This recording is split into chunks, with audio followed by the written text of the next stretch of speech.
PCO নিয়ে এর আগে আমি দুটো ভিডিও ক্লিপ করেছি।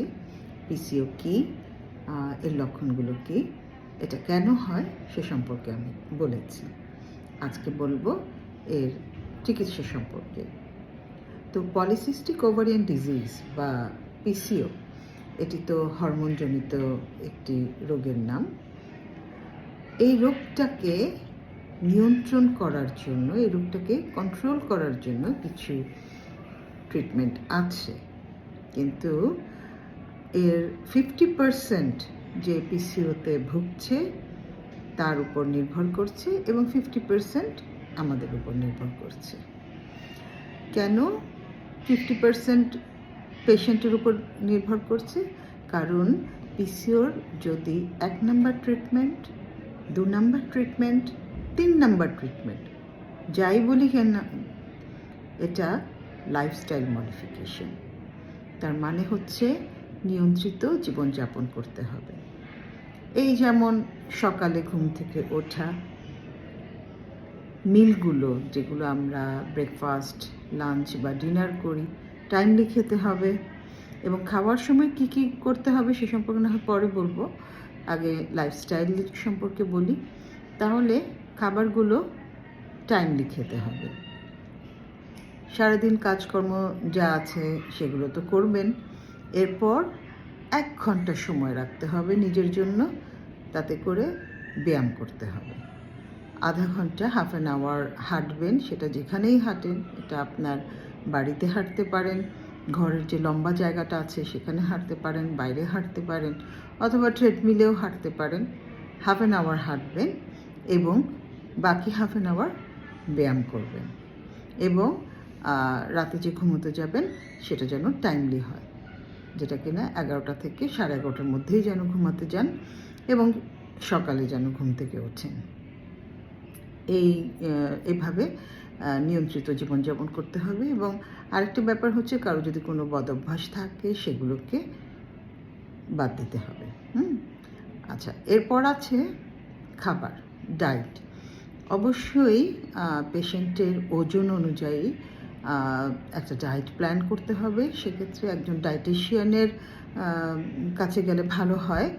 তো বিএমআই দেখে পেশেন্টের ডায়েট প্ল্যান করে দিতে পারে একজন ডায়েটিশিয়ান, এবং সেটা অবশ্যই পেশেন্টকে মেনে চলতে হবে।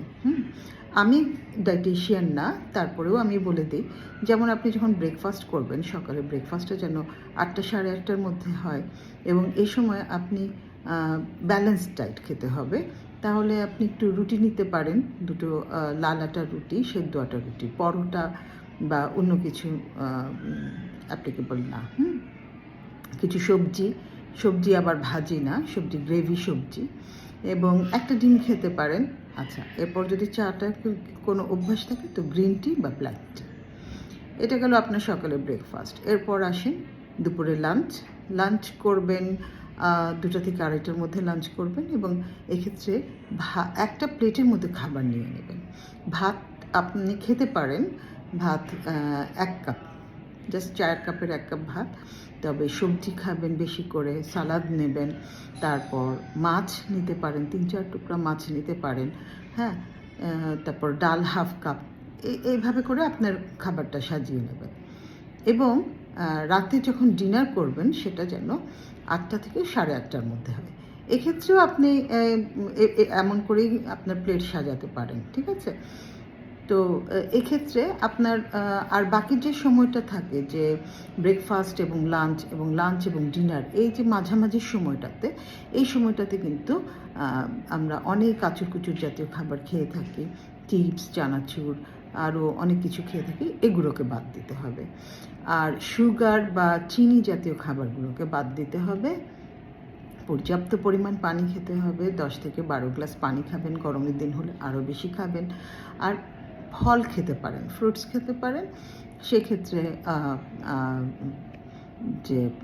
যে পেয়ারা, আমড়া, এই জাতীয় ফলগুলো, তারপরে 2টো খেজুর খেতে পারেন, কিছু বাদাম খেতে পারেন। তো এইভাবে করে আপনার টোটাল ক্যালোরি পরিমাপ করে খেতে হবে। একজন পূর্ণবয়স্ক লোকের আমাদের 2000 থেকে 2200 ক্যালোরির দরকার হয়। তো কিছু ক্যালোরি ডেফিসিট রাখতে হবে, ধরুন 1500 থেকে 1800 ক্যালোরি খাবেন এবং খাবারগুলো ব্যালেন্স ডায়েট হতে হবে। এভাবে করে আপনার ডায়েট প্ল্যানটা করবেন। আর যদি মনে করেন যে একজন ডায়েটিশিয়ানের সাথে আপনি দেখা করে করবেন, তাহলে ডায়েটিশিয়ানের প্ল্যান অনুযায়ী আপনি খেতে পারেন।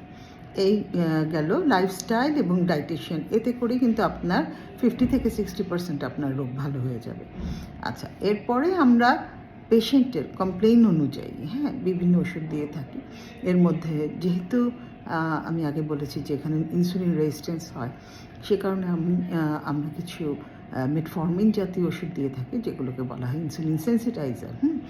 তারপরে দিয়ে থাকি কিছু আরও মায়োইনোসিটল বা ডিকাইরোইনোসিটল নামে কিছু ইনগ্রেডিয়েন্টস আছে, যে ওষুধগুলো আমরা অনেক সময় প্রেসক্রাইব করি। আবার যদি মাসিক যদি রেগুলার করতে হয়, সেক্ষেত্রে আমরা অনেক সময় ওরাল কন্ট্রাসেপটিভ পিলও প্রেসক্রাইব করি।